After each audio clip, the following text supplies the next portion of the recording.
नमस्कार विद्यार्थी मित्रांनो, बँकर्स पॉईंटच्या ऑफिशियल यूट्यूब चॅनलवरती मी तुमच्या सगळ्यांचं स्वागत करतो. बघा, एकामागे एक नोटिफिकेशन येत आहे. आत्ताच रिसेंटली IBPS क्लर्कचा एप्रिलमध्ये रिझल्ट लागला होता. त्यानंतर 1 एप्रिलला IBPS क्लर्क, त्यानंतर PO, त्यानंतर SBIचा रिझल्ट लागला. 23 जुलैला SBIच्या जॉईनिंग झाल्या. त्यानंतर लगेचच SBI POचं नोटिफिकेशन आलं. त्यानंतर IBPS POचं नोटिफिकेशन देखील आलं. सोबतच आत्ता आज पुन्हा SBIच्या क्लेरिकलच्या म्हणजे ज्युनियर असोसिएटच्या ज्या रिक्रुटमेंट आहे कस्टमर सपोर्ट अँड सेल्ससाठीच्या, ज्याच्यात 13,000 व्हॅकन्सीचं जे फायनल अपॉइंटमेंट आहे ती 23 जुलैला झाली. आणि लगेचच 5 तारखेला IBPS क्लेरिकलचं म्हणजे 23 जुलैला झालं आणि 5 तारखेला लगेच SBI क्लर्कचं दुसरं नोटिफिकेशन पण आलं. आणि IBPS PO, SBI PO नंतर लगेच IBPS क्लर्कचं नोटिफिकेशन आलं आणि पुन्हा SBI क्लर्कचं देखील. म्हणजे ह्या वर्षामध्ये फक्त व्हॅकन्सी सध्या येत आहे. आपली फक्त तयारी पाहिजे. आपण आज IBPS क्लर्कच्या नोटिफिकेशनबद्दल डिटेल माहिती बघणार आहोत. याच्यामध्ये कोणत्या आता किती व्हॅकन्सीज आहेत आणि आपण कुठून अप्लाय करू शकता ह्या सगळ्या गोष्टी आपण याच्यामध्ये बघणार आहोत. आता याचं नोटिफिकेशन जर पाहिलं तर खूप मोठं आहे, पण आपल्याला हे सगळं बघायची गरज नाही. सगळ्यांना माहिती आहे की IBPSची वेबसाईट काय आहे, तर IBPS.in आहे. ओके, तुम्ही याच्यावरती जाऊन फॉर्म भरू शकता IBPS.in वरती. आणि जे कस्टमर सर्व्हिस अँड असोसिएट आपण म्हणतो याचं हे रिक्रुटमेंट नोटिफिकेशन आहे. हे क्लेरिकल, आपल्या भाषेमध्ये आपण क्लेरिकल म्हणतो, परंतु customer service and associate he post असते.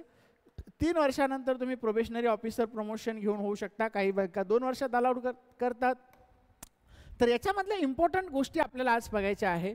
इम्पॉर्टंट काय असतं तर ऑनलाईन रजिस्ट्रेशन. तुम्ही कधीपासून फॉर्म कधीपर्यंत भरू शकता, तर 1/8 पासून 21/8 पर्यंत आपण हे फॉर्म भरू शकतो. म्हणजे 1 ऑगस्टला हे नोटिफिकेशन आलेलं आहे. तुम्ही 21 ऑगस्टपर्यंत हे फॉर्म भरू शकता. SBIचं नोटिफिकेशन हे 5 ऑगस्टला आलं आणि 6 ऑगस्टपासून 28 पर्यंत फॉर्म भरू शकता. कॉम्पिटिशन चालू आहे सध्या ऑर्गनायझेशनचं.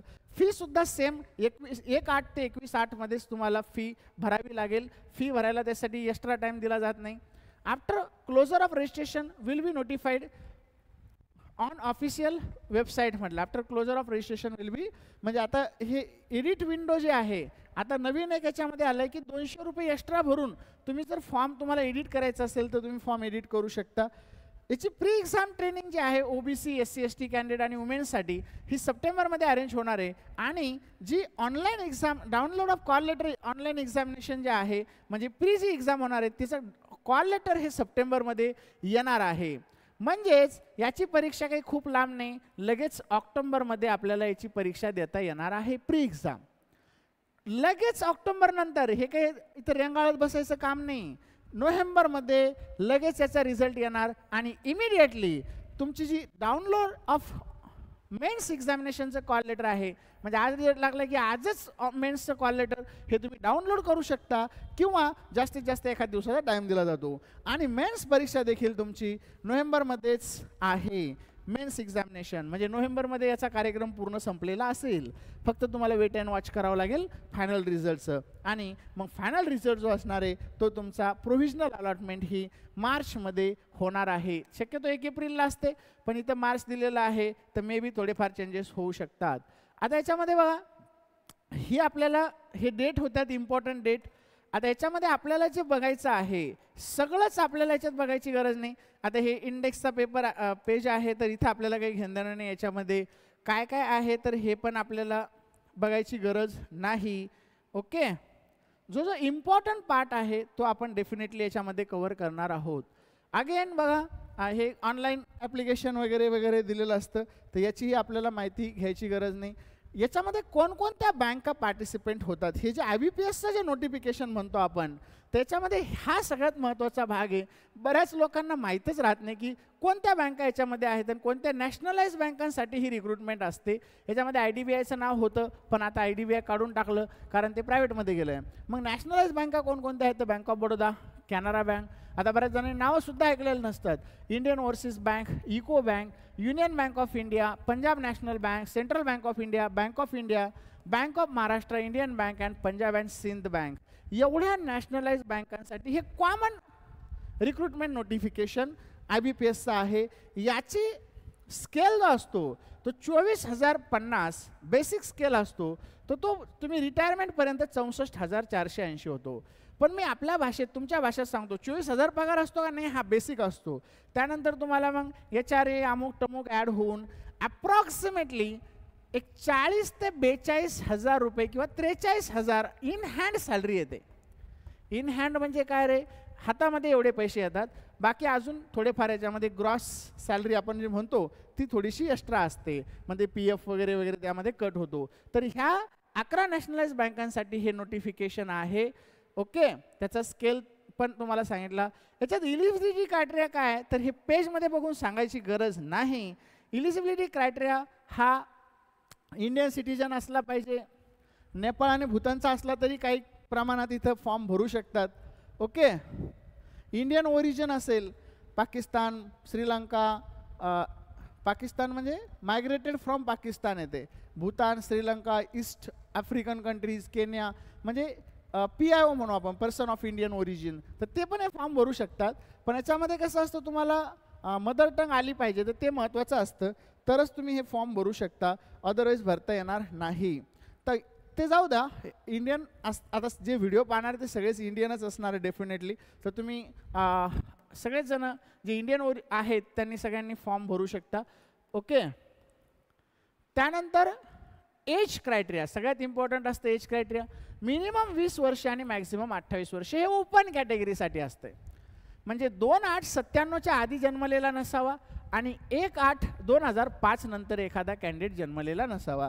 ह्या डेट इन्क्लुडिव्ह आहे, म्हणजे एखाद्याची जर डेट 2/8/97 असेल तरी तो चालेल ह्या केसमध्ये. ओके, बोथ डेट इन्क्लुझिव्ह म्हटलंय, म्हणजे याच्या आधीचा नसावा आणि त्याच्या नंतर नसावा. 2 तारीख चालणार नाही, 2/8/2005 चालणार नाही, 1/8/2005 चालेल. ओके, आता ह्या केसमध्ये काय होतं, रिलॅक्सेशन आहे, म्हणजे हे ओपन कॅटेगरीसाठी आहे. आता OBC साठी काय होणार आहे, SC साठी काय होणार आहे, तर SC आणि ST साठी 5 वर्षाचं रिलॅक्सेशन असेल. म्हणजे लहानसाठी नाही, म्हणजे 15 वर्षाचा मुलगा फॉर्म भरू शकतो का नाही, तर 28 + 5 म्हणजे 33 वर्षाचा भरू शकतो. त्यानंतर 31 वर्षाचा OBCचा कॅन्डिडेट फॉर्म भरू शकतो. त्यानंतर जो पर्सन डिसॅबिलिटी आहे, जो पर्सन डिसॅबिलिटीज आहे ज्या पर्सनला, तो 10 वर्ष त्याला एज रिलॅक्सेशन याच्यामध्ये आहे. त्यानंतर एक्स सर्व्हिसमॅनला पण सर्व्हिस + 3 वर्ष किंवा 8 वर्ष, डिसेबल पर्सन जर असेल तर त्याला 8 वर्षाचा क्रायटेरिया याच्यामध्ये आहे. पण 50 वर्षापेक्षा जास्त वय त्याचं नसावं तरच तो फॉर्म भरू शकतो. ओके, त्यानंतर widow, divorce women legally separated from their husband who have not remarried, तर यांना सुद्धा age concession up to the age 35 years आहे फॉर जनरल अँड EWS पर EWS आणि जनरलचे कॅन्डिडेट जे आहे ज्यांचा डायव्हर्स झालेला आहे, लिगली सेपरेटेड आहे, ते 35 वर्षापर्यंत फॉर्म भरू शकतात. आणि जे OBCचे ते 38 आणि SC STचे 40 वर्षापर्यंत फॉर्म भरू शकतात. तर हे एज क्रायटेरिया पण खूप इम्पॉर्टंट असतो. बरेच मुलं आम्हाला याच्याबद्दल माहिती विचारत असतात. त्यानंतर OBC सर्टिफिकेट वगैरे तुमचे काढलेले असावे. त्यानंतर आता हे व्हिज्युअली इम्पायर्ड वगैरे यांच्यासाठी आहे, तर त्यांच्यासाठी पण त्यांच्याकडे सर्टिफिकेट असेल, थोडेफार सर्टिफिकेटचे क्रायटेरिया वगैरे असतात, तर ही आपल्याला इथं बघायची गरज नाही. जो महत्त्वाचा पार्ट आहे तो आपण इथं बघणार आहेत. इकॉनॉमिकली विकर सेक्शन सेंट्रल गव्हर्नमेंटचं OBC आणि EWS. बऱ्याच केसेसमध्ये काय होतं, आपण म्हणतो आपल्याकडे EWS काढलेलं आहे, आपल्याकडे कास्ट सर्टिफिकेट काढलेलं आहे, डबल काढायची गरज नाही. तर लक्षात ठेवा, OBCचं सेंट्रल गव्हर्नमेंटचं सर्टिफिकेट फक्त 1 वर्ष व्हॅलिड असतं. म्हणजे 1 एप्रिल ते 31 मार्च. म्हणजे समजा तुम्ही 30 मार्चला एखादे सर्टिफिकेट काढलं तर दुसऱ्याच दिवशी ते सर्टिफिकेट काही कामाचं राहत नाही. 1 एप्रिलपासून 31 मार्चपर्यंतची व्हॅलिडिटी असते. तर सेंट्रलचं OBC लागेल, सेंट्रलचं EWS लागेल. तर ते पण तुम्ही महत्त्वाचं इथं लक्षात ठेवा. एज्युकेशनल क्वालिफिकेशन इथं दिलेलं आहे. तर एज्युकेशनल क्वालिफिकेशन सोप्या भाषेत डिग्री पाहिजे. डिग्रीला कुठलीही अट नाही, म्हणजे कोणतीही डिग्री चालेल, ओपन युनिव्हर्सिटीची पण डिग्री चालेल, फक्त पर्सेंटेजची अट त्याला नाही. त्यानंतर सगळे सर्टिफिकेट तुमचे पाहिजे. बऱ्याच केसेसमध्ये आमच्याकडे मुलं आहेत, इंटरव्ह्यू असला की त्या दिवशी त्यांना कळतं की आपले डिग्री सर्टिफिकेट आणलेच नाही. मग अशा केसमध्ये तुम्हाला इंटरव्ह्यूला बसू दिलं जात नाही. इथं आधीच नोटिफिकेशनमध्ये मेन्शन केलं असतं degree graduation in any discipline from university recognized by the government of India and any equivalent qualification recognized as the such as central government. म्हणजे डिग्री पाहिजे किंवा त्याच्या इक्वालंट पाहिजे. The candidate must possess the valid marksheet, सगळ्या marksheet पाहिजे, degree certificate पाहिजे, that he she is a graduate on the day he she registers and indicate the percentage of marks obtain by graduation while registering online. म्हणजे online ज्यावेळेस form भरतो त्यावेळेस तुमच्याकडे हे certificate पाहिजे, म्हणजे तुम्हाला त्याचे पर्सेंटेज पण त्यामध्ये टाकता येतील. आता ओपन युनिव्हर्सिटी कशासाठी म्हटलं मी, तर ओपन युनिव्हर्सिटी पण ज्या आहेत ते पण रिकग्नाइज्ड आहे म्हणून ते सुद्धा चालतं. ओके. कम्प्युटर लिटरसी म्हणजे याच्यामध्ये तुम्हाला MSCIT झालेलं असेल, C++ झालेलं असेल किंवा 10वी 12वी किंवा डिग्रीला तुमचा एखादा कम्प्युटर सब्जेक्ट असेल. ओके. जसं की इथे दिलेलं आहे, operating and working knowledge in computer system is mandatory. Candidates should have certificate, diploma, degree, computer operation language should be have studied in computer information technology as one of the subject in the high school, college or institute. Okay. Ex-servicemen who do not possess civil examination qualification should have matriculate ex-servicemen who have obtained Army Special Certificate of the education or corresponding certificate in the Navy or Air Force after having completed not less than 15 years service in the armed force of the Union as on 21/8/2025. Such that certificate should be dated on or before 21/8/25. 21/8/25 च्या आधी हे पाहिजे. त्यानंतर बघा काय म्हटले, proper document from board university for having declare the result on or before 21/8/25. म्हणजे 21 August 25च्या आधी तुमचा रिझल्ट लागलेला पाहिजे. त्याच्यानंतर 2 दिवसाचा जरी रिझल्ट असेल तरी तुम्हाला सिलेक्शन झालं तरी जॉईन करता येत नाही. आपला तसा एक कॅन्डिडेट आहे ज्याला पंजाब नॅशनल बँकेने अलाउ केलं नव्हतं, त्याचं डिग्री हे 10 दिवसानंतर आलं होतं. म्हणजे आता 21/8 फॉर्मची डेट आहे तर त्याचं आलं होतं समजा 31 ऑगस्टला 10 दिवसानंतर. तर त्याचं सिलेक्शन झालं, सगळं झालं, अर्धे डॉक्युमेंट व्हेरीफाय बी झाले, फर्स्ट स्टेजला झाले, सेकंड स्टेजला तो अडकला आणि त्याला मग जॉईनिंग दिलं नाही. कुठल्याच कंडिशनवरती ऐकून घेत नाही. म्हणून याच्या अगोदर जर सर्टिफिकेट असेल तरच तुम्ही अप्लाय करू शकता. हे इम्पॉर्टंट आहे, अनुभव आहे ऑलरेडी आम्हाला म्हणून तुम्हाला हे सांगत आहे. त्यानंतर क्रेडिट हिस्ट्री पाहिजे.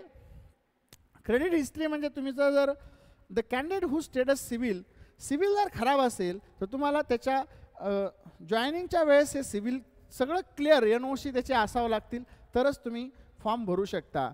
इथे दिलेलं आहे बघा, the candidate applying shall ensure that the maintain healthy credit history at the time of joining participant bank. The minimum credit score will be as per the policy of participating banks amended from the time to time. म्हणजे जो minimum असतो 600 700+ तर तो score तुमचा पाहिजे. एखाद्या केसमध्ये जर चुकून काही प्रॉब्लेम झालेला असेल तर ते तुम्हाला त्याच्या आधी क्लोज करून NOC त्याचं सबमिट करावं लागतं तरच तुम्हाला भेटतं ऑफर लेटर. इथं दिलं आहे, those candidate whose status which the civil or other similar agency not been updated before the date of joining have the either get the status updated or produce the NOC from the lender to the effect that there is no outstanding with the respect of the account adversely reflected in the report, failing which the later offer may be withdrawn, cancel. The final discretions in this regard remain with the allotted bank. म्हणजे काय होतं, final decision हा बँकेचा असतो. आता हे कधी कोणाच्या बाबतीत घडतं जास्त, एखाद्या मुलाने क्रॉप लोन घेतलेलं असतं वडिलांनी आणि ते भरलेलंच नसतं क्रॉप लोन KCC. मग ह्या केसमध्ये मुलाला माहीत नसतं की आपलं NPA झालेलं आहे म्हणून.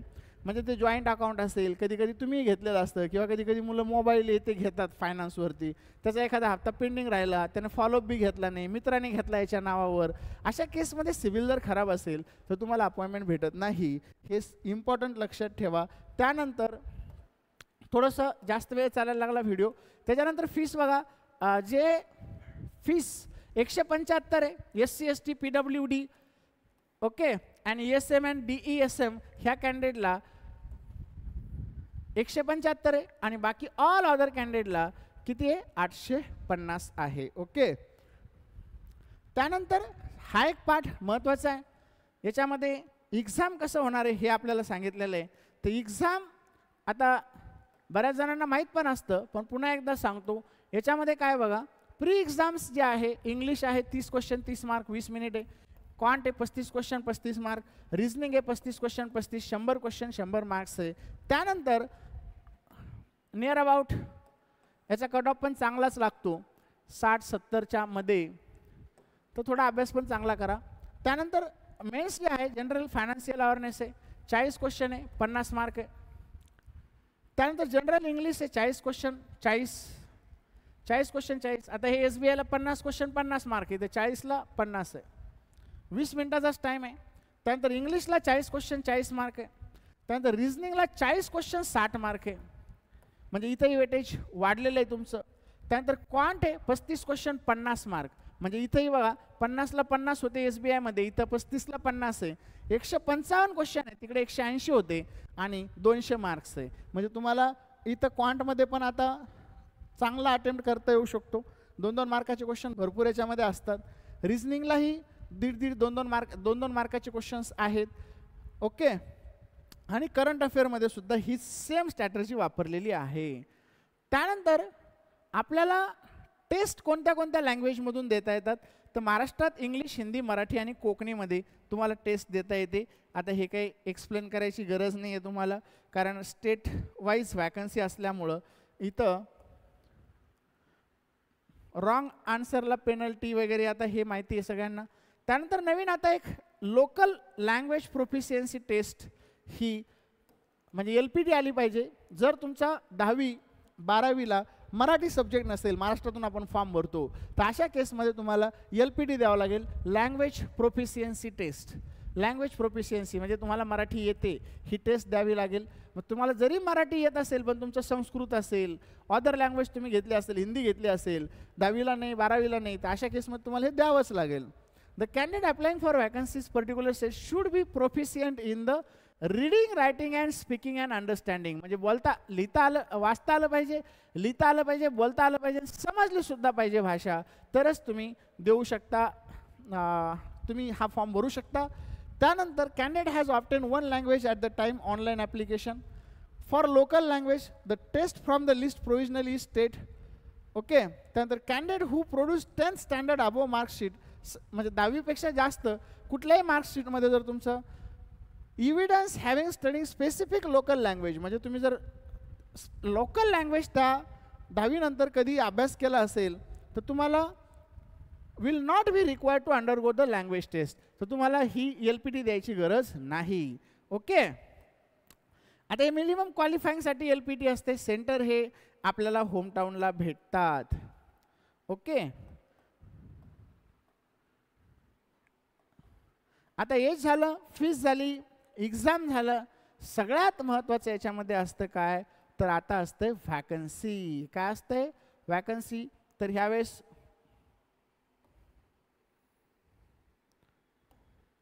बघा, आता याच्यामध्ये वॅकन्सी ज्या आहेत,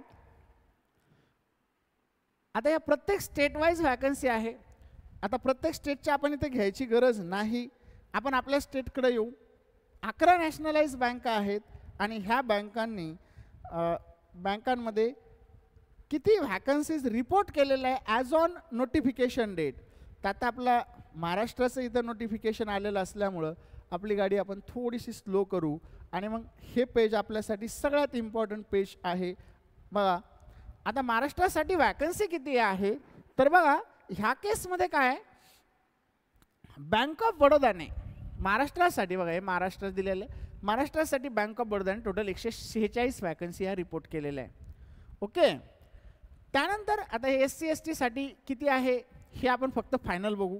बँक ऑफ इंडियाने फक्त 80 वॅकन्सी ह्यावेळेस रिपोर्ट केलेल्या आहे, म्हणजे हे वाढत असतं बरं, लक्ष द्या. बँक ऑफ महाराष्ट्राने 300 वॅकन्सी रिपोर्ट केलेल्या आहे, कारण बँक ऑफ महाराष्ट्र आता महाराष्ट्राची स्टेट बँक असल्यामुळं पहिले बँक ऑफ बडोदा साधा बडोदा गुजरातची आहे, पण तर त्याच्यामुळे ब्रँचेस महाराष्ट्र बँकेच्या जास्त आहे महाराष्ट्रामध्ये, म्हणून 300 वॅकन्सी यांनी रिपोर्ट केल्या.